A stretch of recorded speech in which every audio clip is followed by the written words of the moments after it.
Assalamualaikum warahmatullahi wabarakatuh. Perkenalkan, nama saya Dewi Asnawi, Prodi D3 Kebidanan dengan NIM 22020012. Di video kali ini saya akan menjelaskan model dan nilai promosi kesehatan serta peran bidan dalam promosi kesehatan. Baik, yang pertama itu model dan nilai promosi kesehatan. Model dan nilai promosi kesehatan bervariasi, tergantung pada konteksnya dan tujuannya. Namun, secara umum, promosi kesehatan adalah upaya untuk meningkatkan kesadaran dan perilaku yang mendukung kesehatan individu dan masyarakat secara keseluruhan. Berikut beberapa model dan nilai yang sering digunakan dalam promosi kesehatan. Yang pertama itu Health Belief Model, yaitu konsep yang menggambarkan keyakinan individu terhadap kesehatan dan penyakit, serta faktor-faktor yang mempengaruhi perilaku kesehatannya. Konsep ini sering digunakan dalam konteks promosi kesehatan dan perilaku kesehatan. Kemudian, Trans-Theoretical Model, juga dikenal sebagai model Stacks of Change, adalah kerangka kerja konseptual yang digunakan dalam psikologi dan promosi kesehatan untuk memahami dan menggambarkan proses perubahan perilaku individu. Model ini mengidentifikasi tahap perubahan yang melintasi individu dalam mengadopsi perilaku baru.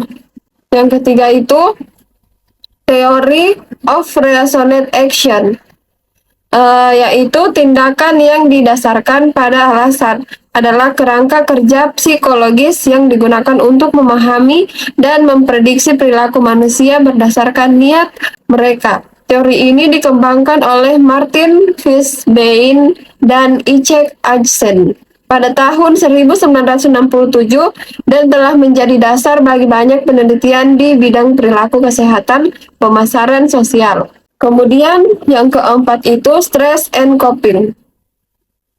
Stres dan penanganannya adalah area penting dalam psikologi dan kesehatan mental yang melibatkan pemahaman tentang bagaimana individu merespon tekanan atau tantangan dalam kehidupan mereka. Dalam menghadapi stres, individu menunjukkan respon fisiologis dan psikologis terhadap tekanan atau tantangan dalam kehidupan mereka. Stres dapat berasal dari berbagai sumber, seperti tuntutan pekerjaan, masalah keuangan, atau perubahan hidup yang signifikan. Untuk mengatasi stres, individu menggunakan berbagai strategi penanganan. Berikut cara mengatasi stres. Yang pertama, tidur cukup, kemudian olahraga secara teratur, lalu luangkan waktu untuk bersantai. Baik, saya di sini akan menjelaskan peran bidan dalam promosi kesehatan. Jadi, peran bidan dalam promosi kesehatan dibagi menjadi 4 peran. Yang pertama, peran sebagai advokator, kemudian peran sebagai edukator, kemudian peran sebagai fasilitator, dan peran sebagai motivator. Peran sebagai advokator yaitu bidan berbicara atas nama kesejahteraan perempuan dalam hal kesehatan reproduksi. Mereka memperjuangkan hak-hak pasien, memastikan bahwa mereka mendapatkan akses yang adil, layanan yang berkualitas. Bidan juga bisa menjadi suara bagi perubahan kebijakan untuk memperbaiki sistem kesehatan reproduksi. Yang kedua, peran bidan sebagai edukator, yaitu bidan memberikan informasi yang akurat dan terkini kepada individu dan kelompok tentang kesehatan reproduksi. Mereka memberikan pengetahuan tentang praktek-praktek sehat, kontrasepsi, kehamilan, persalinan, dan perawatan pasca persalinan. Bidan juga membantu dalam meningkatkan pemahaman tentang pentingnya perawatan prenatal, perawatan pasca persalinan, dan perawatan bayi. Kemudian peran bidan sebagai fasilitator, yaitu bidan memastikan akses yang mudah dan terjangkau ke layanan kesehatan reproduksi. Mereka membantu dalam mengorganisir dan menyediakan layanan prenatal, persalinan, dan pasca persalinan. Bidan juga memfasilitasi konseling dan dukungan yang diperlukan selama proses kehamilan dan persalinan.